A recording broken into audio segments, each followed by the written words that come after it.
Well, hey, as you can see, Tim Van Voorn, Brandon Cruz outside Lambeau Field. Packers put it in the win column. They're 4-2 now, and you have to keep winning in the NFC North. My goodness, Brandon Cruz. Well, I mean, just to keep pace with everybody. I mean, if you look at these teams right now, everybody's winning. Even the Bears are 4-2, but the Packers definitely came out and maybe played their best game to date.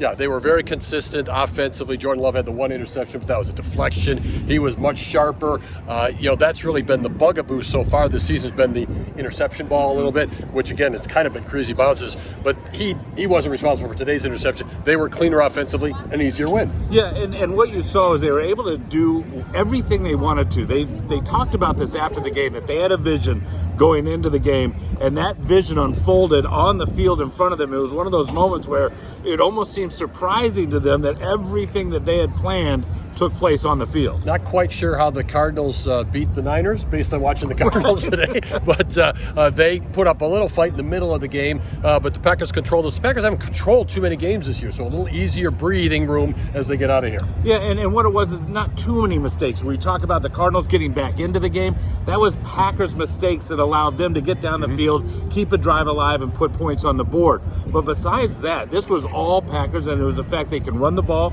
they could throw the ball, and defensively, 3 more turnovers. Absolutely. Xavier McKinney says weird without getting one himself, but he's talking about the defensive philosophy is to lead the league in turnovers, and they are really right on the way to doing that. Very happy day in the locker room. Bo Melton was as happy as anybody, as you might imagine. He was a captain for today. He was appreciative of that, and then he was a big brother who beat his little brother. And isn't that what it's all about? You're supposed to beat up on the little sibling, and he did. And afterwards, they were able to exchange jerseys, which was a very cool moment. And it was something that you could see was special to them from the get-go, and it turned out in his favor. And the Meltons are very family-oriented, and their folks are here with Packers on the front and Cardinals on the back. So a neat day for the Meltons to remember for sure. Another wide receiver is going to remember this day too. Romeo Doubs, who was suspended last week, did not play, came back this week and had 2 touchdown catches when all was said and done. You had to wonder how this team was going to react to him. Were they going to welcome him back into the fold, or was he going to have to do other things to maybe find his way back in? And clearly,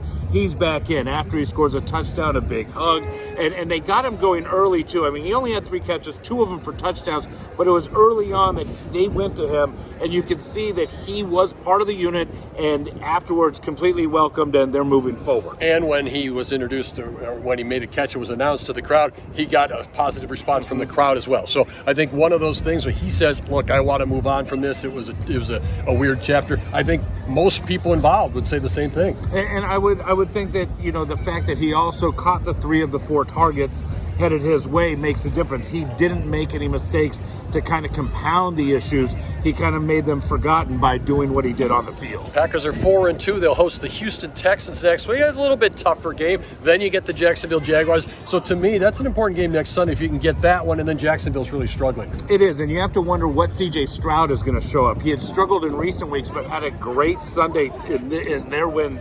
today, and now what do they do to try to stop him? They did a great job of containing Kyler Murray. Now can they do the same with Stroud next week? Leaves are really starting to change. Weather's getting a little bit colder. It's football time, and it matters. For Brandon Cruz, Tim Van Voorn, thanks for joining us on our various Fox 6 sports platforms. You can see us on TV. You can see us on Fox Local. You can see us on FOX6Now.com, and we appreciate your company.